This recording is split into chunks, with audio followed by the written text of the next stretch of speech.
اللہ تعالیٰ سورہ آل عمران میں فرماتے ہیں ان ینصرکم اللہ فلا غالب لکم، اگر اللہ تمہاری مدد کر رہا ہو نا تو تم کبھی مغلوب نہیں ہو سکتے، تمہارے اوپر کوئی چیز غالب نہیں آ سکتی، نہ دشمن غالب آ سکتا ہے، نہ تمہارے مسائل تمہارے اوپر غالب آ سکتے ہیں، نہ تمہاری مصیبتیں تمہارے اوپر غالب آ سکتی ہیں، کوئی تمہارے اوپر غالب نہیں آ سکتا۔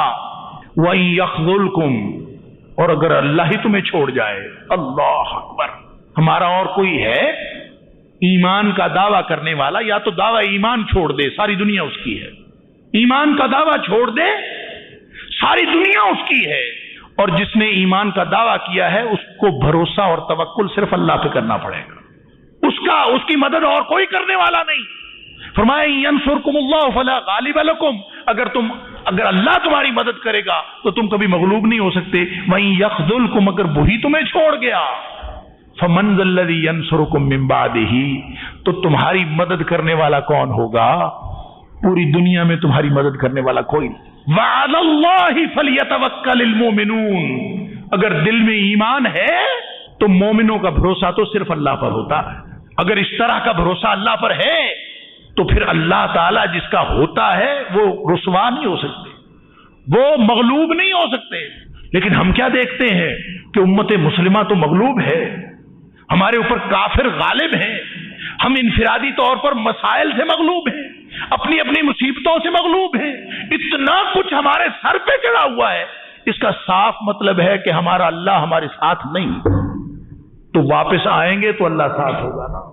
یا ایھا الذین آمنوا توبوا الی اللہ توبۃ نصوحا، تو نبی کریم صلی اللہ علیہ وسلم فرماتے ہیں سلط اللہ علیکم ذلا، اگر تمہارے حالات یہ ہو جائیں کہ تم اپنے اپنے کاروباروں میں خوش ہو، اصل مقصد بھول گئے، اگر تمہارے حالات یہ ہو جائیں تو فرمایا سلط اللہ علیکم ذلا، اللہ تمہارے اوپر رسوائی اور ذلت مسلط کر دے گا۔ مسلط کس نے کی ہے؟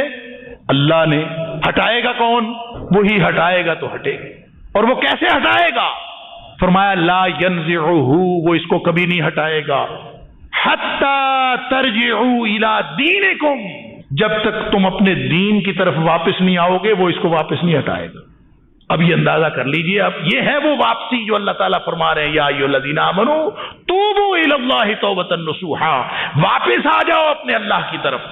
بس جس نے یہ واپسی کا سفر شروع کر دیا، اللہ اکبر، یہ ہے اصل جو انسان کی زندگی ہے، جس نے واپسی کا سفر شروع کر دیا، پھر وہ زبان سے استغفار کرے تو اللہ کو اتنا پسند ہے، اتنا پسند ہے، زبان سے رب اغفر لی کہہ دے ایک دفعہ، واپسی کا سفر شروع ہو گیا اور زبان سے اس نے کہہ دیا استغفر اللہ یا رب اغفر لی، اللہ تو مجھے معاف کر دے، استغفر اللہ، اللہ میں گناہوں کی معافی چاہتا ہوں۔ اگر کسی نے یہ کہہ دیا تو اللہ کو پتہ ہے کتنی خوشی ہوتی ہے۔ اللہ اکبر۔ نبی کریم صلی اللہ علیہ وسلم نے مثال بیان فرمائی، بخاری شریف کے اندر ہے، کہ جیسے کوئی شخص جو صحرا کے اندر راستہ بھول گیا اور اپنا اونٹ کے اوپر سارا مال اسباب اس کا لدا ہے، اور کسی جگہ وہ سستانے کے لیے لیٹا تو آنکھ کھلی تو دیکھا تو اس کا اونٹ کوئی نہیں، میلوں لمبا چوڑا صحرا ہے، اس کا اونٹ بھی غائب ہے، اس کا کھانے پینے کی چیزیں بھی غائب ہیں، سب کچھ غائب ہے۔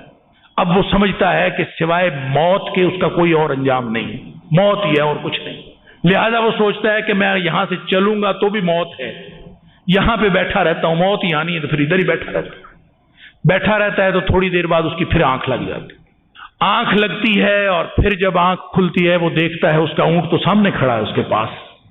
اللہ اکبر۔ نبی کریم صلی اللہ علیہ وسلم فرماتے ہیں، وہ کہتا ہے اللہم انت عبدی وانا ربک، اللہ تو میرا بندہ اور میں تیرا رب۔ نبی کریم صلی اللہ علیہ وسلم یہ فرما کے کہتے ہیں اخفا من شدت الفرح، یہ غلطی اس سے پتہ کیوں ہوئی؟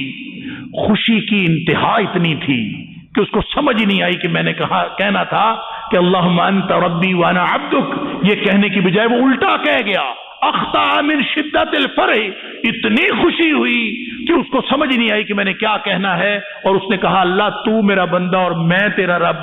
نبی پاک صلی اللہ علیہ وسلم نے فرمایا جتنی خوشی اس شخص کو ہوئی ہے نا یہ اونٹ واپس آنے کی اور زندگی بچ جانے کی، اللہ کو بندے کی توبہ پر اس سے زیادہ خوشی ہوتی۔ واپس آئے تو صحیح، واپس اللہ کی طرف آئے تو صحیح.